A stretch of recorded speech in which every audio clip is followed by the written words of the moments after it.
Okay, imagine this. You've just landed in a brand new city. Super exciting. Yeah, definitely. Or maybe you're just sitting at home craving, I don't know, some amazing Ethiopian food, and you need to find the spot locally. Hmm. What's the first thing you do to find a place you can trust? Like, really trust? For nearly everyone now, yeah, it's the phone. Straight out. Exactly. You grab your phone, open an app, type it in, and boom, you're looking at stars, reading comments. Instantly. So today, that's what we're diving into.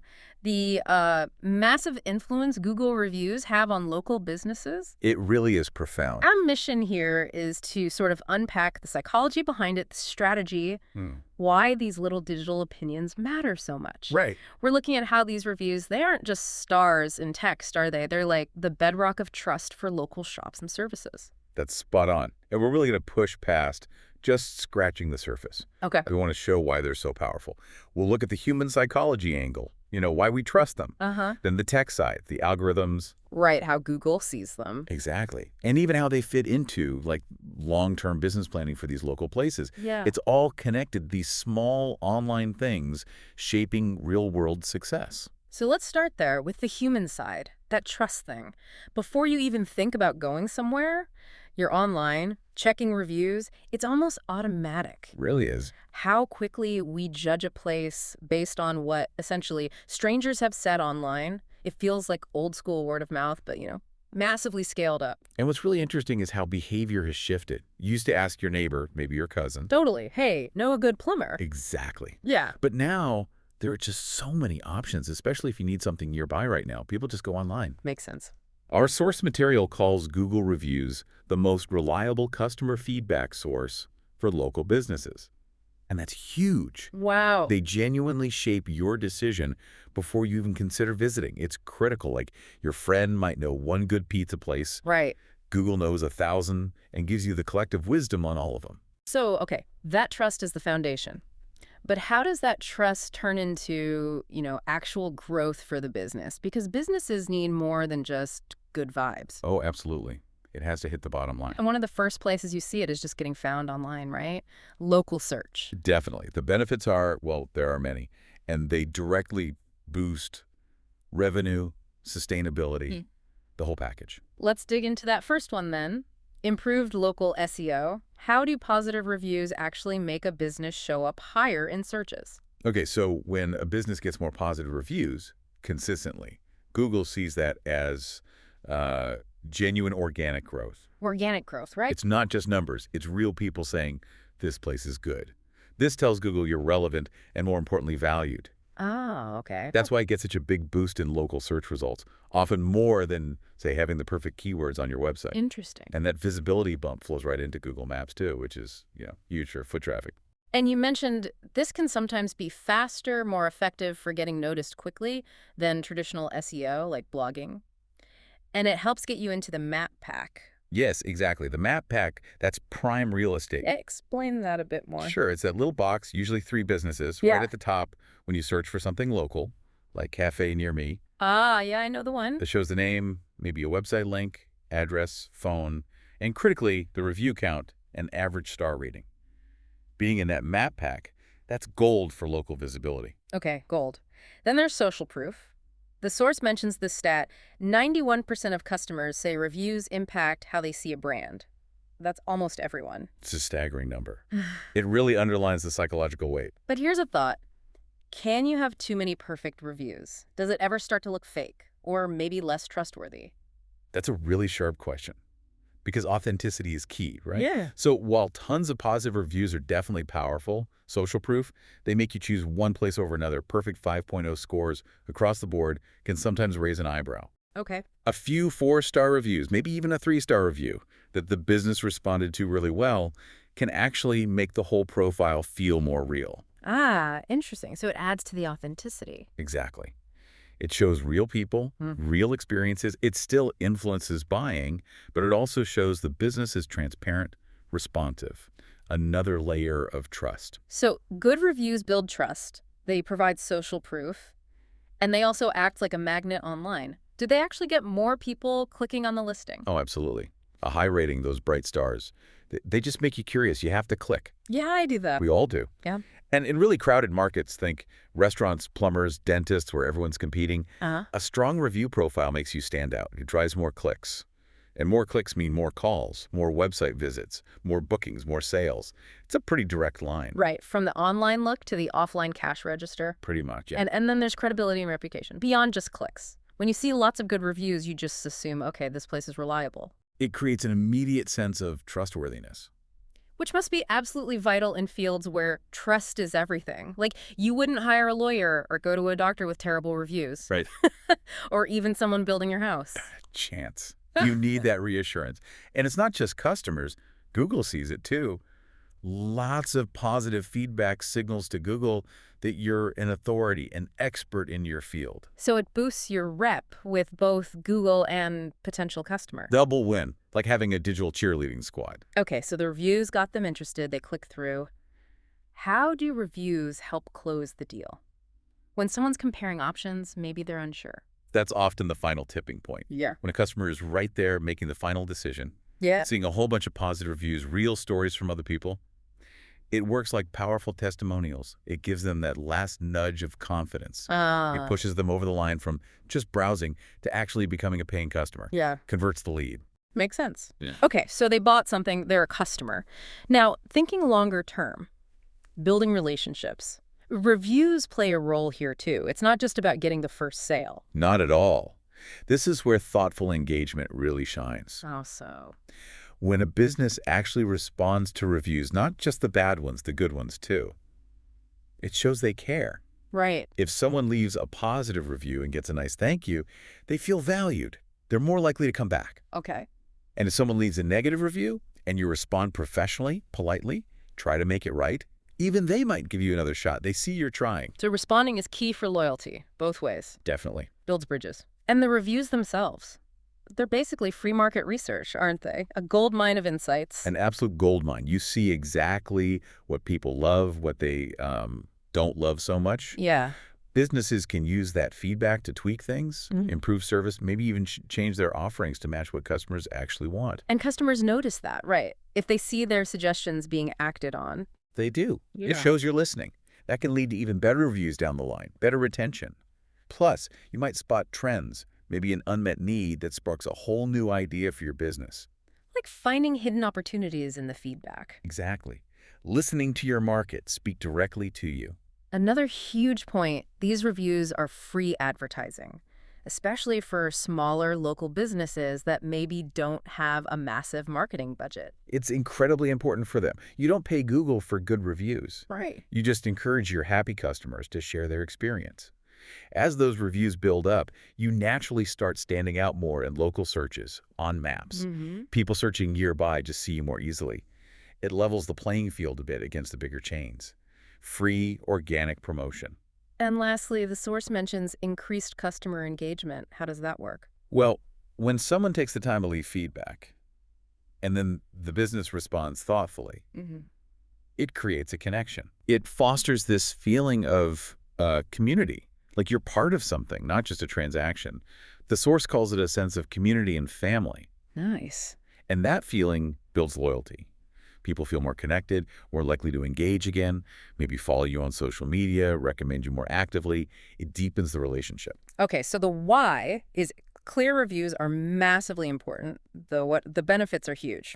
Let's switch gears to the how. How do businesses actually get more of these valuable reviews? Right, the practical steps. The simplest way, apparently, is just ask. Yep. Sometimes the direct approach is best. After a customer makes a purchase or has a good experience. In the shop or maybe online. Both. In-store or maybe a follow-up call, text, email. The key is keep it natural. Don't be pushy. Right, no pressure. If they had a good experience and you ask nicely, many people are happy to help out a local business they like. A simple, hey, if you enjoyed everything, we'd really appreciate a review on Google, often works. And making it easy is crucial. Friction kills follow-through. So sharing a direct link. Absolutely essential. Make it effortless. How? Like QR codes? Yeah, QR codes on receipts or menus are great for in-person. Okay. Or for online sales, a follow-up email or text with the link clicked right in. Maybe even include super simple instructions for people who aren't tech-savvy. Remove every possible barrier. Good tip. Now, what about incentives? Can you, like, offer discounts for reviews? Google's rules are tricky here, right? Very tricky. Google is clear.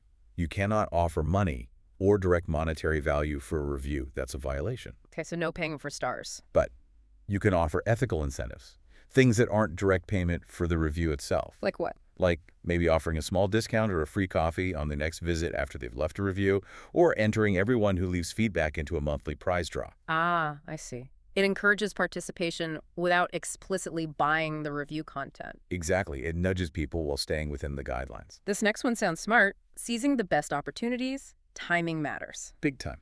The best moment to ask is when a customer is clearly happy. Like, they just told you how great the service was. Perfect example. Or you just see them beaming as they leave.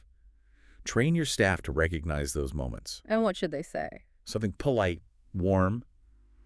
We're so thrilled you liked everything. If you have a moment, sharing your experience on Google would really help us grow. Keep it genuine. And people get busy, they forget. So, follow-up reminders. Gentle reminders, yes, not nagging. Right. A simple follow-up email a few days later can be really effective.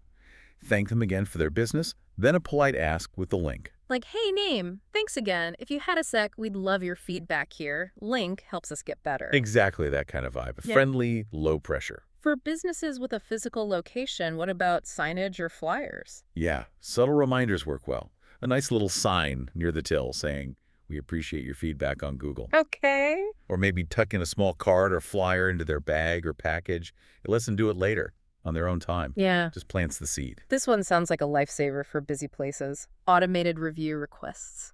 Oh, huge efficiency gain. Many CRM systems, customer relationship management tools, Right. or online booking platforms can automatically send out a review request, email, or text after a transaction or appointment. So it just happens. Yep. Takes the manual work out of it, ensures consistency. Every customer gets asked without staff having to remember every single time. Frees them up for other things. Exactly. And finally, using your best reviews on social media. How does that help get more reviews? It's like a positive feedback loop. You showcase a great review on your Facebook or Instagram, add a clear call to action like, "Love us too, leave your own review here" link. You might get featured next. Ah, okay. So first, it shows off how happy your customers are. Great marketing. Second, it directly encourages others to chime in, maybe hoping for their own moment in the spotlight. Double benefit. Smart. Okay, but let's face it, not every review is going to be 5 stars. Yeah. Negative reviews happen. The source says see them as an opportunity, which sounds optimistic. Yeah, it can feel that way, but it's the right mindset. How you handle them is crucial. So what's rule number 1 when that bad review pops up? Respond. Fast. A quick response shows you're paying attention, you care. Even if you think the review is unfair. Especially then, maybe. But always respond politely, professionally. Show empathy. Start with, "Thank you for your feedback." Remember, everyone else is reading your response too. Good point. It's public customer service. Exactly. Now, if the business did mess up, what then? Own it. Apologize sincerely. That diffuses tension right away. Just saying sorry isn't always enough, though, right? Right. Offer a concrete solution if possible. A refund, a discount on their next visit, some way to make amends. It fixes the immediate problem and does damage control for your reputation. Shows accountability. What if it's a really complicated issue or sensitive? You don't want a huge argument in the review comment. No, definitely not. Best to take it offline in those cases. In your public reply, apologize again, and then provide a specific contact, a phone number or email address, inviting them to discuss it privately. Like, we're sorry this happened. Please contact us directly at info so we can understand more and find a resolution. Perfect. It shows you want to fix it, but keeps the messy details private and allows for a proper conversation. And ultimately, even bad reviews can be useful for actually improving the business. Incredibly useful if they're genuine. Think of it as free consulting. Right. If you see patterns like multiple people mentioning slow service or a specific dish being cold, that's valuable data. Address the root cause, maybe hire more servers, check the kitchen process, fix the problem, prevent future bad reviews, and make your business better. It's a learning opportunity. Okay, so responding and learning is key. But are there times when you can or should actually try to get a review removed? Yes, but it's generally a last resort and only under specific circumstances. What kind of circumstances? The source lists things like clearly false claims, spammy content, Reviews with offensive or inappropriate language, personal attacks, or threats. Okay, stuff that violates basic rules. Exactly. Or reviews that are obviously fake, maybe from a competitor trying to sabotage you, or someone with a conflict of interest. So if a review fits one of those categories, what's the first step to remove it? The most direct way is to flag it within your Google My Business account. You mark it as inappropriate. And then Google looks at it. Right. Google reviews it against their policies. If it violates them, they'll take it down. That's the standard process. What if flagging doesn't work? Or if it's something really serious, like someone telling damaging lies? For serious issues, like defamation, where false information could really hurt your business, flagging might not be enough. You might need to explore legal options. Yeah. That means talking to a lawyer and potentially submitting a formal legal removal request to Google. It's a heavier process. Right, more involved. Definitely. Requires proper legal grounds. Okay, final scenario. You're sure a review is fake. Maybe you know the person doesn't exist or never visited, but flagging failed. Legal isn't feasible. Any other option? This is really a last resort and needs to be handled carefully. What is it? You could consider responding publicly, very politely and professionally, and pointing out the inconsistencies or inaccuracies that suggest it's fake. Call them out. Gently, factually, not aggressively. The goal isn't to fight with the fake reviewer. It's to show other potential customers reading the reviews that you're aware of the issue and have a reasonable counterpoint. Yep. It's about managing perception for the real audience. Ah, okay. Protecting your reputation for the genuine readers. Precisely. Wow, okay. We have covered a ton of ground. It's so clear that Google reviews are just fundamental now for local businesses. Absolutely fundamental. They build trust, they act as free promotion, they offer insights. Getting that first impression right with reviews seems absolutely critical for turning browsers into buyers. It's your digital storefront window in many ways. You can't afford to ignore it. So a huge takeaway is manage them actively, encourage them ethically, and learn from them constantly. Couldn't have said it better. But it makes you think, doesn't it? How so? Well, we've talked about using reviews to fix current problems or understand current preferences, but what about the future? Go on. For you listening, how could businesses really mine all that collective feedback, all those comments and desires expressed in reviews, not just to react, but to anticipate, to spot the next big trend, or maybe even co-create totally new services directly with their most vocal customers? Ooh, using reviews for future casting and innovation. Exactly. Moving beyond just reputation management into strategic foresight. The clues are often right there in the comments if you know how to listen.